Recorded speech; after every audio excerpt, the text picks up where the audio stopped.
नमस्कार, मी मनाली. न्यूज 18 लोकमतमध्ये आपल्या सगळ्यांचं स्वागत आहे आणि आपण पाहताय जगाच्या पाठीवर. या बुलेटिनमध्ये आपण पाहणार आहोत जगभरातल्या कोरोना संदर्भातील आणि त्याचबरोबर इतर राजकीय घडामोडी, पण थोडक्यात. दिवसेंदिवस अमेरिका, ब्राझील, भारत, रशिया आणि पाकिस्तानमध्ये कोरोना संक्रमण वाढत चाललंय. तर काल दिवसभरामध्ये जगभरातल्या कोरोना रुग्णसंख्येत 1,30,000 रुग्णांची भर पडली आहे आणि त्यामुळे रुग्णांचा आकडा आता एकूण 90 लाखांहून अधिक झालाय. तर मृतांची संख्या वाढून 4,69,000वर पोहोचली आहे. अमेरिकेमध्ये आजही कोरोना संक्रमितांचा आकडा हा दिवसेंदिवस वाढतच चाललेला दिसतोय. 22,27,000च्या वर कोरोनाग्रस्तांचा आकडा पोहोचला आणि आतापर्यंत 1,19,959 जणांचा मृत्यू झालेला आहे. फ्लोरिडा, दक्षिण कॅरोलिना, मिसूरी, नेवाडा, अरिझोना, युटा आणि मॉन्टाना यासह अनेक अमेरिकन राज्यांमध्ये व्यवसाय पुन्हा सुरू झालेले आहेत. त्यामुळे रुग्णांच्या संख्येत वाढ होताना दिसतेय. खरं तर नागरिकांना प्रचंड खबरदारी घेण्याचं आवाहन सुद्धा करण्यात येत आहे. तरी देखील अनेक ठिकाणी लॉकडाऊन शिथिल झालेला आहे.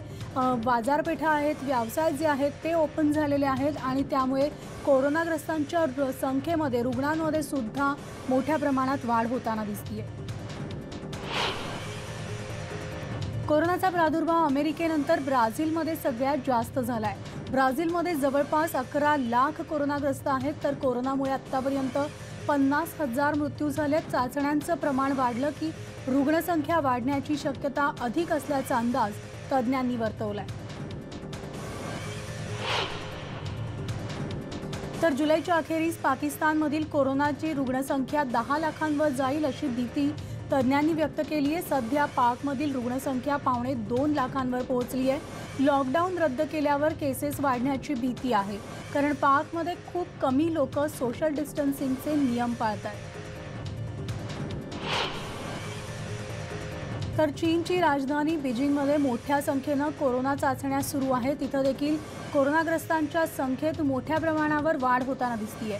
तर जेवणाची डिलिव्हरी करणारे कर्मचारी, कार चालक यांची खास करून अधिक संख्येनं चाचणी करण्यात येते, कारण कोरोनाग्रस्तांच्या संख्येमध्ये जेवणाची डिलिव्हरी करणारे जे कर्मचारी असतील किंवा कार ड्रायव्हर्स असतील त्यांची संख्या अधिक पाहायला मिळते. वुहानसारखा कहर बीजिंगमध्ये होऊ नये यासाठी चीन सरकार काळजी घेत आहे.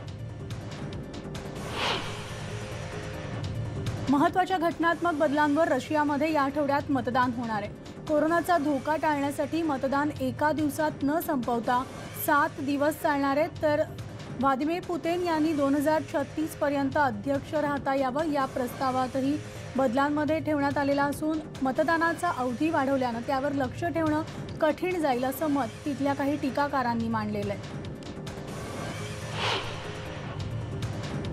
H-1B व्हिसाबाबत नव्या निर्बंधाबद्दल 2 दिवसांमध्ये घोषणा होणार आहे. खुद्द अध्यक्ष ट्रम्प यांनी एका मुलाखतीमध्ये ही घोषणा केलेली आहे. तर डोनाल्ड ट्रम्प यांनी चीनवर पुन्हा टीका केलेली आहे. एका प्रचार रॅलीमध्ये त्यांनी कोरोना व्हायरसचा उल्लेख कुंग फ्लू असा केलेला आहे.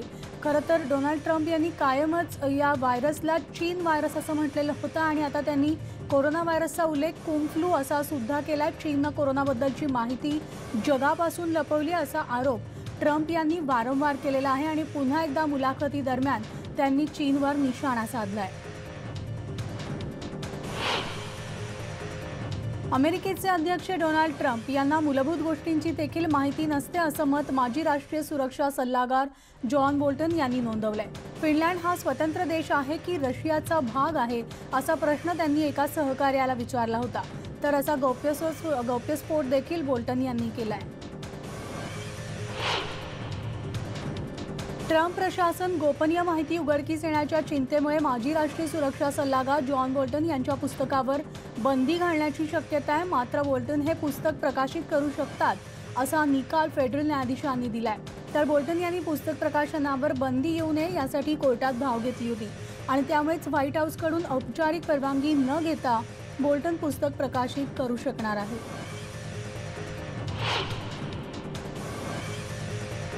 अमेरिकेच्या मिनियापोलिस शहरामध्ये काल गोळीबाराची घटना घडली. त्यामध्ये एकाचा मृत्यू झाला तर 11 जण जखमी झालेत. हल्लेखोर फरार असून त्यांचा शोध सुरू आहे. ब्रिटनच्या आरोग्य सचिवांनी लॉकडाऊनच्या नव्या उपाययोजनांविषयी माहिती दिली आहे। ब्रिटनमध्ये कोरोनाचा प्रादुर्भाव कमी झाला आहे आणि त्यामुळेच लॉकडाऊनमधील काही नियम शिथिल करण्यात आले। यूकेमध्ये संपूर्णपणे कोरोनावर नियंत्रण मिळवण्यासाठी सीमेवरील बंदी कायम ठेवणं महत्त्वाचं असल्याचं तज्ज्ञांनी सांगितलंय। जपानच्या ओकिनावा शहरात अमेरिकेच्या लष्करी तळावर आग लागली। सुदैवानं यामध्ये जीवितहानी झालेली नाही। आगीमुळे एका इमारतीचं छत कोसळलं आणि सगळ्या कर्मचाऱ्यांना वेळेत बाहेर काढल्यानं पुढचा अनर्थ टळलाय।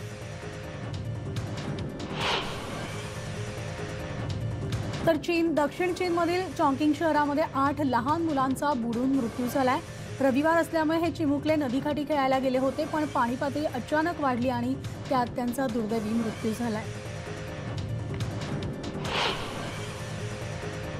इटलीच्या किनाऱ्याजवळ तब्बल 200 निर्वासितांना वाचवण्यात यश आले। त्यामध्ये 62 लहान मुलांचा समावेश आहे। सी वॉच या जर्मन सेवाभावी संस्थेनं त्यांना वाचवले।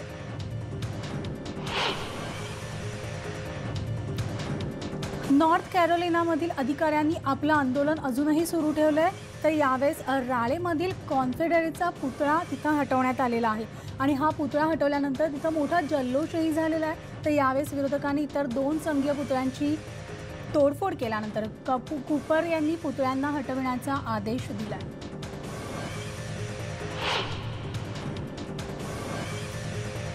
बातमी आहे मेक्सिकनमधील कुटुंबियांनी रविवारी फादर्स डे साजरा केला। फादर्स डेच्या निमित्तानं ग्राहकांनी केक खरेदीसाठी गर्दी केली। कोरोनाच्या काळामध्ये लोकांनी फादर्स डेच्या निमित्तानं कुटुंबासोबत चांगला वेळ घालवलाय। स्पेनमधील मोठं आंदोलन करण्यात आलेलं असून लॉकडाऊन काळात बैलांच्या झुंजीच्या स्पर्धा रद्द करण्यात आल्या। त्यामुळे स्पेनमधील व्यावसायिक मोठ्या संकटात सापडलेत आणि तिथल्या स्पर्धा रद्द झाल्यामुळे परंपरा खंडित होणार आहे आणि या स्पर्धांना परवानगी देण्याची मागणी स्थानिकांनी केली आहे।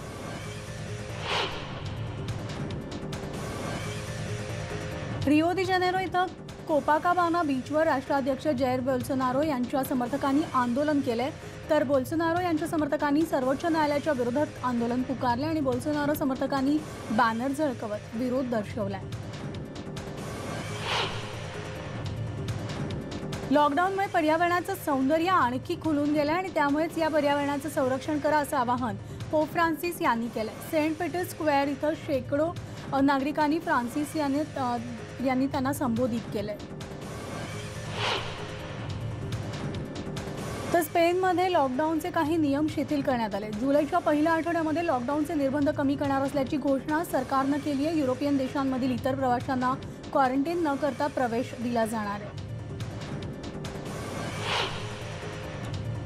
स्पेनची राष्ट्रीय आणीबाणी संपल्यामुळे माद्रिदच्या केअर होममधील नातेवाईक त्यांच्या प्रियजनांना भेटू शकलेत। सरकारनं 14 मार्चपासून आपत्कालीन स्थिती जाहीर केली होती आणि आता देशानं सगळे नियम शिथिल केले। तर चीननं हाँगकाँगसाठी नवा राष्ट्रीय सुरक्षा कायदा अस्तित्वात आणला। चीनच्या या कृतीवर इंग्लंडचं आर्थिक आणि व्यवसायाचं धोरण माजी संचालक जॉन रॉस यांनी त्यावर टीका केली आणि हाँगकाँगमधील लोकशाहीबद्दल काळजी वाटते असं रॉस म्हणाले। त्यांनी 150 वर्ष हाँगकाँगवर राज्य केलेल्या इंग्लंडनं देखील अशा प्रकारे हाँगकाँगची स्वायत्तता नष्ट केली नव्हती असं रॉस म्हणाले।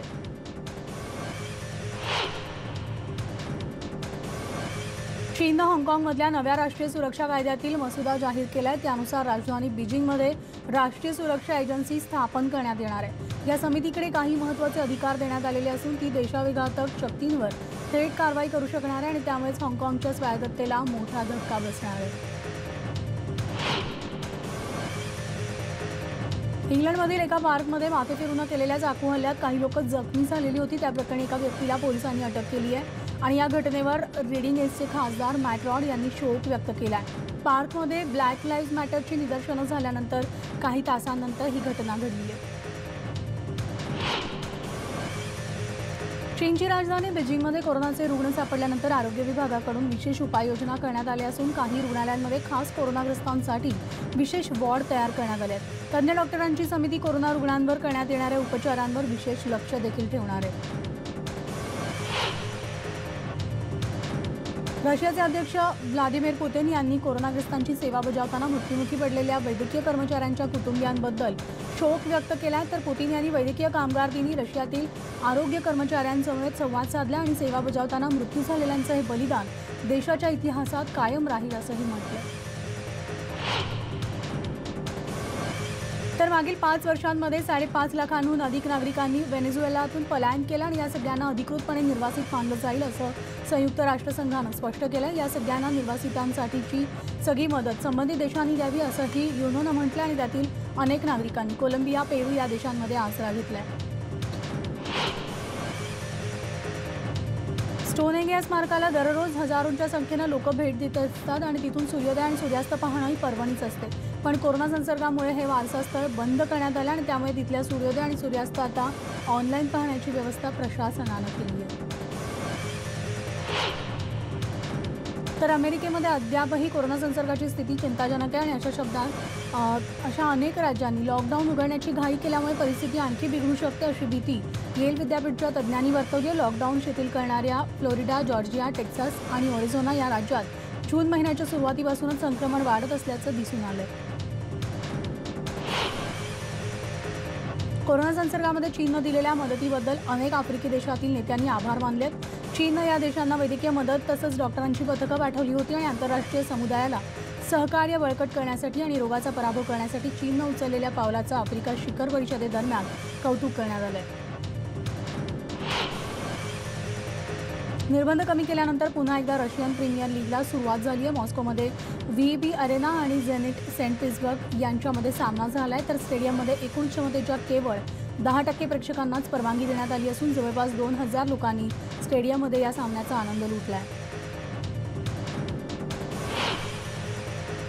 इंग्लंडमधील स्टोनहेंज हे सगळेच पुरातत्वशास्त्रज्ञ आणि इतिहासकारांसाठी गूढ रहस्य आहे। तर सॅलिसबरी पठाराच्या मध्यभागी 107 चौरस मीटर क्षेत्राच्या विशाल दगडी ठिकाणची रचना आहे। तर डेव्हिनशायर टेकड्यांपासून फार दूर नसलेल्या मार्शलँडच्या मध्यभागी हे असून स्टोनहेंजला युनेस्कोच्या जागतिक वारसा स्थळांमध्ये स्थान देण्यात आले। रशियाची राजधानी मॉस्को इथं व्हिक्टरी डे परेडची अंतिम रिहर्सल संपन्न झाली आहे। नाझी जर्मनीच्या पराभवाच्या 75व्या वर्धापन दिनानिमित्त मॉस्कोमधील रेड स्क्वेअरवर 24 जूनला ही परेड होणार आहे। तर 216 सैन्यदलांची पथकं, 75 विमानं आणि रशियाच्या शस्त्रसंपन्नता दाखवणारी अनेक तोफा, क्षेपणास्त्रांचं दर्शन यातून जगाला घडणार आहे। तर या परेडमध्ये 13 परदेशी देशांचे सैनिक सुद्धा भाग घेतील। लोकसभा निवडणुकीसाठी सर्बियन पंतप्रधान अॅना ब्रानिक यांना मतदान केलंय। तर सर्बियन अध्यक्ष अलेक्झांडर व्हिसिक हे त्यांच्या पक्षाला मतदान करतील अशी आशा ब्रानिक यांनी केली आणि एप्रिल महिन्याच्या सुरुवातीला होणारी निवडणूक कोरोना संसर्गामुळे पुढे ढकलण्यात आली होती। तर आरोग्य अधिकाऱ्यांनी मतदान केंद्रावर फेस मास्क, ग्लोव्ज आणि सॅनिटायझरचं उपलब्ध करून दिले। सर्बियामध्ये लोकसभेच्या मतदानाला सुरुवात झाली असून 6 मिलियनपेक्षा जास्त मतदार आपला हक्क बजावणार आहेत। तर 250 संसद सदस्यांची या मतदानातून निवड होईल। विरोधी पक्षांनी या मतदानावर बहिष्कार टाकल्यामुळे मतदानाला कमी प्रतिसाद मिळेल अशी आशा देखील व्यक्त केली जाते। इंडोनेशियामधील माउंट मेराबी इथे ज्वालामुखीचा पुन्हा उद्रेक झालाय। तर या ज्वालामुखीमधून मोठ्या प्रमाणात राख आणि वायू बाहेर फेकला जातोय। या उद्रेकानंतर परिसरामधील नागरिकांना सुरक्षित स्थळी हलवण्यात आलंय। मागील वर्षभरापासून या डोंगरातून आवाज येत होते। फ्रान्सची राजधानी पॅरिसमध्ये वांशिक भेदभाव आणि पॉलिसी अत्याचाराविरोधात निदर्शनं करण्यात आली आहे। यावेळी फ्रेंच पोलिसांशी झालेल्या संशयित चकमकीनंतर मृत्यू पावलेल्या कृष्णवेणी यांना आदरांजली अर्पण करण्यात आली आहे। जस्टिस फॉर इबो अशा प्रकारचे बॅनर अनेकांच्या हातात होते। तर जेफ्री बर्बन यांनी अखेर राजीनामा देण्याची तयारी दर्शवली। अमेरिकेचे अटॉर्नी जनरल विलियम बार आणि मॅनहॅटनच्या सर्वोच्च फेडरल फिर्यादी यांनी सरकारी वकील कार्यालयानं अध्यक्षांच्या मित्रपक्षाच्या चौकशीत अडथळा आणू नये या आश्वासनावर त्यांनी पद सोडलं आणि त्यामुळेच न्याय विभागातील राजकीय हस्तक्षेपाबद्दल नवीन प्रश्न उपस्थित झाले आहेत। बर्बन ट्रम्प यांचे वैयक्तिक वकील रुडी जुलियानी यांची चौकशी करत होते। तर टूर डी टर्टल या मॅरेथॉनमध्ये सहभागी होण्यासाठी अमेरिकेमधल्या फ्लोरिडा येथील एका कासवाची निवड करण्यात आली आणि या हायब्रिड हॉक्सबिल ग्रीन समुद्री कासवाला उपग्रह ट्रॅकिंग ट्रान्समीटर बसवण्यात आले। सी टर्टल कॉन्झर्वेन्सीद्वारे दरवर्षी या स्पर्धेचं आयोजन करण्यात येतं आणि समुद्री कासव आणि त्यांच्या अस्तित्वाच्या धोक्याविषयी जागरूकता वाढवण्याच्या उद्देशानं ही मॅरेथॉन भरवण्यात येते। इजिप्तचे अध्यक्ष अब्देल फताह अल सिसी यांनी लिबियाला इशारा दिला आहे। तुर्की समर्थक सैन्यानं लिबियातील सिर्ते या मोक्याच्या शहरावर हल्ला करण्याचा प्रयत्न केला, त्यामुळे तणाव वाढलेला असून इजिप्तकडून देखील लष्करी कारवाई करत जशास तसं प्रत्युत्तर दिलं जाईल असा इशारा इजिप्तनं दिला आहे। पोप बेनेडिक्ट 14वे यांनी जर्मनीमध्ये आणि त्यांचे आईवडील आणि बहिणीच्या समाधीला भेट दिली आहे. त्यांच्या समवेत रेगन्सबर्गचे बिशप आणि त्यांचे सचिव जॉर्ज कॅन्सवेन होते. यापूर्वी पोप यांनी त्यांच्या 96 वर्षांच्या आजारी भावाची भेट घेऊन प्रकृतीची विचारपूस केली. तर इटालियन रेसिंग ड्रायव्हर तसंच पॅराऑलिम्पिकमध्ये सुवर्णपदक विजेता अलेक्स झनाडी यांची प्रकृती अद्यापही चिंताजनक आहे. ते अपघातात त्यांच्या चेहऱ्याला आणि मेंदूला जबर मार लागल्याचं डॉक्टरांनी सांगितलं. तर निर्बंध शिथिल केल्यानंतर आयोजित एका रेसमध्ये झनाडी यांचा सहभाग झाला होता आणि पिएनगांच्या टस्कन शहराजवळ त्यांच्या कारला अपघात झाला. चीनची राजधानी बीजिंगमध्ये एका ऑटो शोचं आयोजन करण्यात आलं होतं. या शोमध्ये कारची नवीन मॉडेल जी आहे ती सादर करण्यात आली होती. जगभरातील आघाडीच्या कंपन्या या ऑटो शोमध्ये सहभागी झाल्या होत्या आणि अनेक कंपन्यांनी त्यांची इलेक्ट्रिक कार सादर केली. तसंच नवनव्या SUVची मॉडेलसुद्धा पाहण्यासाठी गर्दी होती आहे.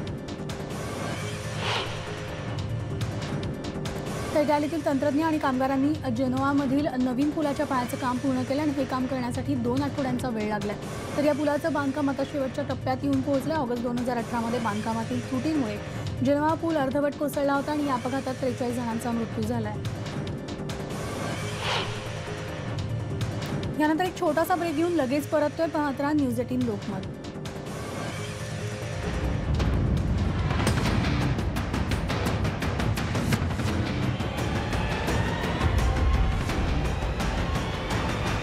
पुन्हा एकदा आपलं स्वागत आहे आणि आपण पाहताय जगाच्या पाठीवर जगभरातल्या महत्त्वाच्या बातम्या पण थोडक्यात. जर्मनीमधील कत्तलखान्यामध्ये कोरोनाचा प्रादुर्भाव वाढत चाललाय. तिथल्या बहुतांश कर्मचाऱ्यांना लक्षणं दिसत नसल्यानं प्रशासनाचा गोंधळ उडालाय. तर या कत्तलखान्यामधील 6,000हून अधिक कर्मचाऱ्यांना क्वारंटाईन करण्यात आलंय. तर 3,000हून अधिक कर्मचाऱ्यांची आतापर्यंत चाचणी घेण्यात आली आहे. इराकमध्ये कोरोना व्हायरसची प्रकरणं झपाट्यानं वाढत आहेत आणि त्याच पार्श्वभूमीवर बगदादमध्ये 500 बेडच्या हॉस्पिटलची उभारणीचं काम सुरू आहे. बगदादमध्ये कोरोनाग्रस्तांची संख्या अधिक वाढण्याची भीती तिथल्या कर्मचाऱ्यांनी वर्तवली आणि एकीकडे कोरोना तर दुसरीकडे अर्थसंकल्पातील तूट भरून काढण्यासाठी मुस्तफा अल कादिमीचे नवीन सरकार संघर्ष करते.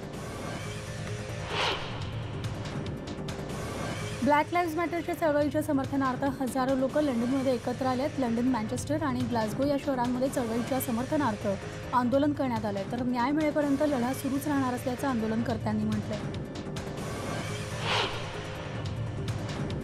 हेनरी तुंडेस यांचा पुतळा त्यांच्या स्तंभातून हटवावा या मागणीसाठी एडिनबर्गमध्ये आंदोलन करण्यात आलं. या आंदोलनात मोठ्या संख्येनं नागरिक सहभागी झाले होते. तर या आंदोलनकर्त्यांनी ब्लॅक लाईव्ज मॅटर चळवळीला पाठिंबा दर्शवला. कोलंबियाची राजधानी बोगोटा येथील उद्यानामध्ये मदत केंद्र सुरू करण्यात आले. लॉकडाऊन काळात मजुरांवर उपासमारीची वेळ आली आणि त्यांच्यासाठी हे केंद्र सुरू करण्यात आले.